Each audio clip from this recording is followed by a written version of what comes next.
This is the new VMAX VX2 Pro GT.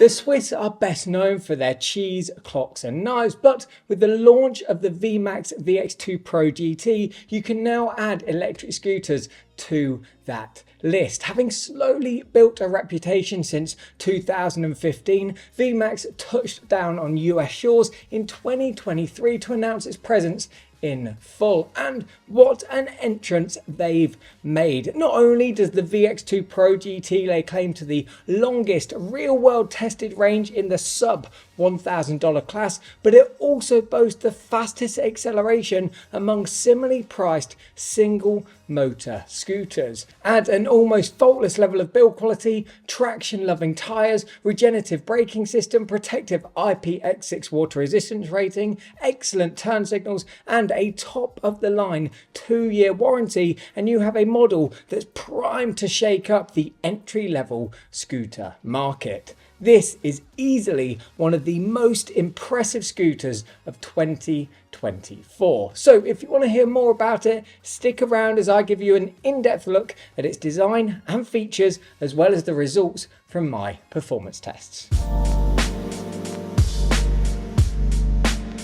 One of the most visible barometers of a scooter's pedigree is its cockpit. Here the VX2 Pro barely puts a foot wrong. Measuring 23 inches across, the handlebars are the ideal width for ensuring control and stability are maintained at any speed. The hand grips in particular are a favourite of mine. They offer plenty of grip thanks to their stippled design at the top and cross-hatched finish along the underside. Elsewhere on the right you'll find a smooth thumb throttle and buttons for your power and lights. On the left there's a rocker switch for your turn signals, and these are a real highlight. Their placement at the end of each grip makes them visible from all angles, and unlike those found on Apollo's newest models, they're impervious to damage even if you drop the scooter. My only gripe is with the display. Though it does all that can be expected of it, it fades in direct sunlight. Yet, despite this minor inconvenience, the rest of the VX2 Pro's build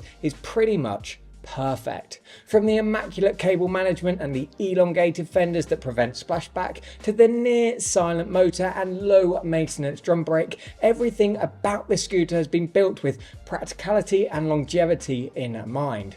Add to this the fact that the battery is SGS UL 2272 certified, meaning it's passed several tests for fire safety and electrical hazards, and it's clear to see how the Swiss execution of building reliable, well-made products has influenced the VX2 Pro's design. I'm also a huge fan of the frame's geometry and dimensions. Both are perfectly calibrated for its power credentials. It felt extremely stable while remaining nimble at all times. This is in part thanks to its 9-degree rake angle. Coming complete with an IPX6 water resistance rating and a deck to handlebar height of 39.6 inches, the frame is suitable for all riders and occasions. To be precise, it can withstand high pressure water jets, making it ideal for riding in the rain, while I also found that it could accommodate riders up to 6'2". Then there's the deck. Based on my measurements, the usable space stretches 17.3 by 5.8 inches. This allows you to rest your feet in an L shape with ample room in between for added comfort. Plus, with 4.3 inches of ground clearance, it's safeguarded against damage from debris. You just need to be careful when dismounting curbs. Another highlight is its folding mechanism. Collapsing the stem takes mere seconds. To do so, you simply pull back on the lever to unlock it, lower the stem and snap the spring-loaded latch on the back of the handlebars onto the hook that protrudes from the fender. Once connected, it's easy to carry for short bursts, a quality further strengthened by its easy to hold stem and 45-pound frame. Yet when you decide to unfold it and ride, the magic really happens. The 10-inch tubeless tyres are nothing short of excellent. Their grippy tread and rounded front-on profile ensured that I was always comfortable and in control, especially when cornering at speed. Now, I've seen some reviewers say that the tyres were so good that they nearly forgot about the lack of suspension, but unfortunately I can't support these statements, especially when compared to the VMAX VX4, since the difference in shock absorption when riding over potholes is night and day. Nevertheless, the tyres reminded me of the car-grade showstoppers sported by the more expensive E-Move Cruiser S. That tells you all you need to know about the value that they offer. And like the Cruiser, the VX2 Pro is also a good choice for heavier riders. It has a maximum load-bearing capacity of 287 pounds. As a 197 pound rider, it delivered impressive results across all of my performance tests, which you'll see shortly. So based on this, I believe it's suitable for anyone weighing up to 250 pounds. Two final features that elevate the VX2 Pro's appeal are its lights and mobile app. The headlight is just about bright enough for riding at night, while the build, design and placement of the turn signals are outstanding. Not only are they at the end of each hand grip, but on the back of the deck too. The ones at the rear look like snail eyes. And as previously mentioned, the handlebar integrated turn signals are far more durable than those that I've reviewed on Apollo scooters, including the Air, Go, City and Pro. Here, VMAX uses rubber end caps that wrap around the plastic of the turn signals to protect them from cracking and smashing. With Apollo's models, I knocked a couple of them over and the turn signals immediately became damaged. Last but by no means least, a fender embedded taillight is sufficiently bright at night, though it doesn't flash when you brake. Instead, it just glows a brighter red. As for the mobile app, it's a nice addition and super easy to use. Via the basic settings, you can lock and unlock the scooter, turn the lights on or off, switch between riding modes, which include Eco and Sport, change the units of measurement from imperial to metric, and select the kick to start or zero start mode. Then in the advanced settings, you can adjust the strength of your acceleration and regenerative braking. You can also monitor a variety of stats and specs in real time, including your battery percent, voltage, speed, electrical current, motor power, controller temperature, distance traveled and total mileage. So that sums up the design and features section of my review. Next, let's take a look at the results from my performance tests. Before we jump into the results from my speed, acceleration, hill climbing, range, braking, shock absorption and ride quality tests, let me first lay the foundations. I'm 6'1", weigh 197 pounds and used high precision GPS data loggers to record the test data. So with those conditions covered, let's take a look. Now the VX2 Pro GT may only come with a single 48 volt 500 watt motor, but within this frothing cauldron is a peak power output of 1,300 watts and a claim top speed of 24 miles per hour.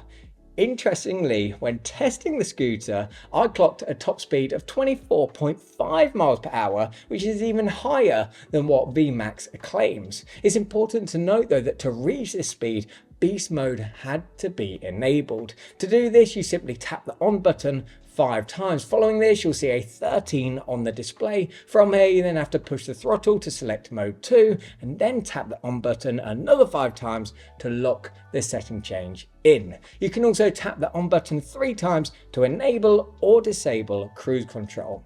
Delving deeper into the VX2 Pro's top speed credentials, I placed it up against 12 similarly priced scooters, and here it sat in the middle of the pack. There is a caveat however. The SPLACH Mukuta and Twin sit at the top of the rankings, but this is no surprise given that they sport dual 48 volt 600 watt motors equating to 700 watts more nominal power. Among its single motor counterparts though, so all other models, it performs highly, narrowly missing out on the top spot to the SPLACH Turbo Plus and Mosquito by just 1.5 miles per hour.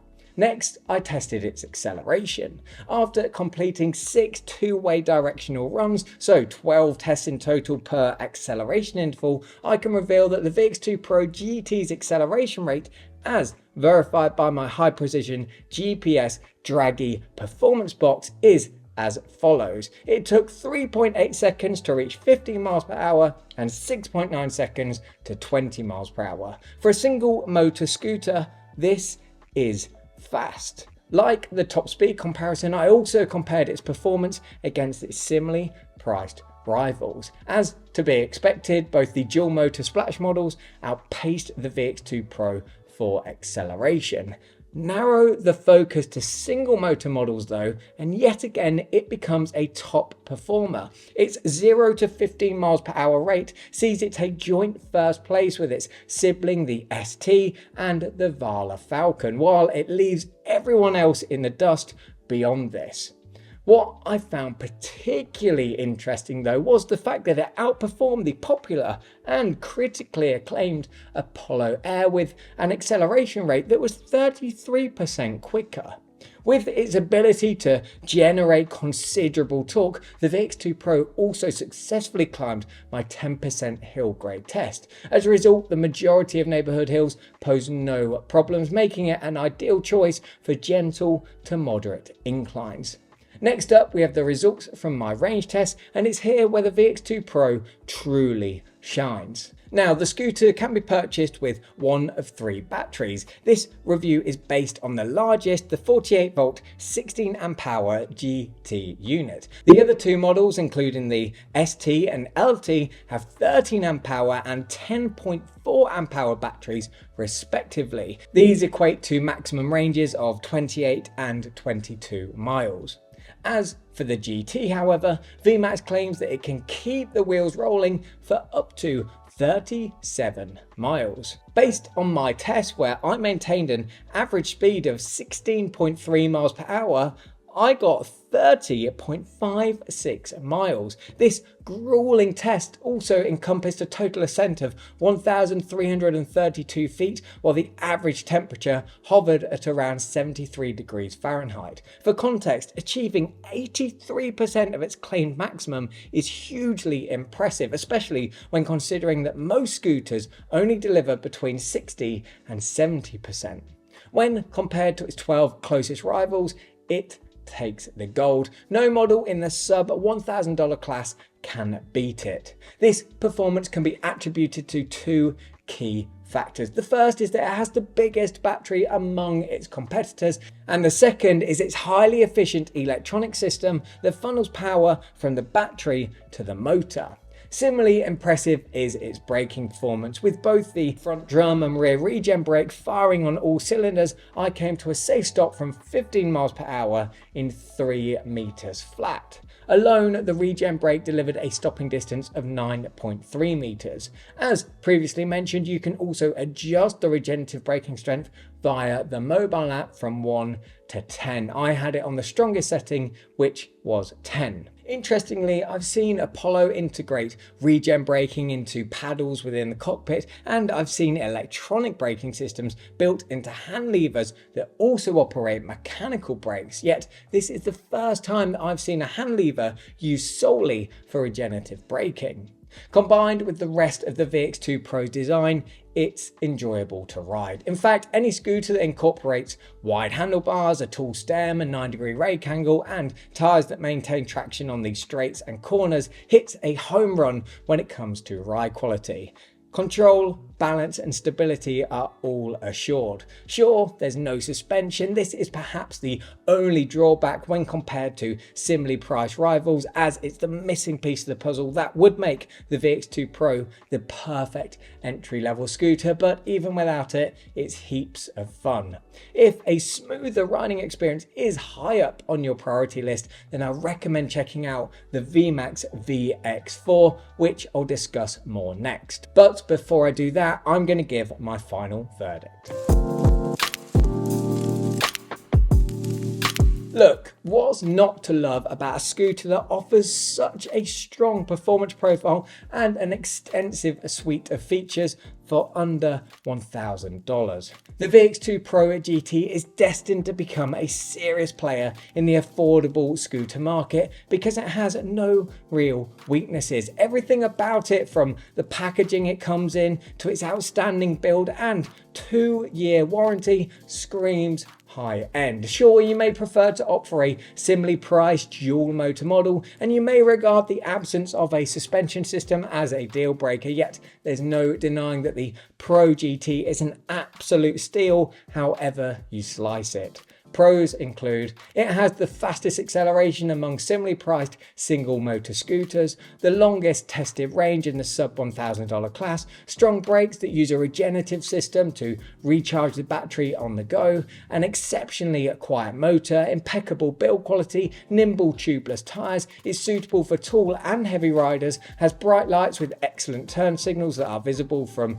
the front, rear and sides, a mobile app that allows for customized performance, a slick folding mechanism, tidy cable management, a protective IPX6 water resistance rating, long fenders that prevent splashback, it's low maintenance, and it has an impressive 2-year warranty within which VMAX will take care of all the costs related to shipping. This is incredibly rare, with almost all other retailers and brands charging you for shipping fees related to any warranty claims. They also operate a network of repair partners to make shipping easier.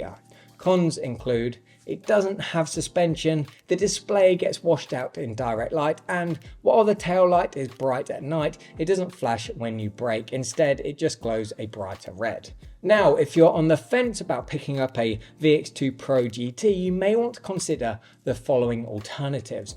First on the list is the VMAX VX4 LT. This model has an ever so slightly faster tested top speed, a 16% faster acceleration, and a brighter, more feature-rich display. Yet where it really outperforms the VX2 Pro is with its superior shock absorption. Here, a front hydraulic fork and rear rubber block join forces with thick hybrid tyres to make the VX4 far more versatile. However, it costs more, has a 10-mile shorter tested range, and a 13% longer stopping distance. Its folding mechanism also isn't as good, and it's 15.4 pounds heavier. There's also its inferior mobile app, and the turn signal controls aren't as easy to use. Next is the SPLACH Mukuta. This is an ideal choice if speed per dollar is at the top of your priority list. Here, its dual 48 volt 600 watt motors deliver a 2.5 miles per hour faster tested top speed, as well as a 29% faster acceleration.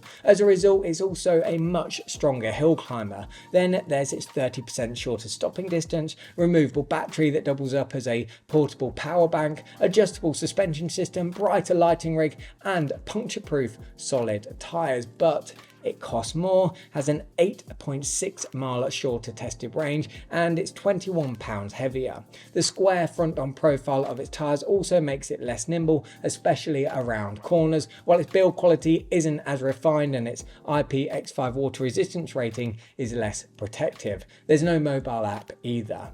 Last on my list of alternatives is the SPLACH Turbo Plus. Not only is it cheaper, but it also has an ever so slightly faster tested top speed, a 20% shorter stopping distance, superior shock absorption thanks to its dual spring and swing arm suspension, and it's far more compact when folded as a result of its telescopic stem and foldable handlebars. You will, however, have to make some sacrifices with a 4.6 miles shorter tested range, a 24% slower acceleration, a less protective IP54 water resistance rating, an inferior lighting rig, a less refined level of build quality, and no mobile app. Now, to find out more about the VMAX VX2 Pro GT or the alternatives, click on the links in the description where you'll also find exclusive discount codes. If you made it this far, thanks for watching.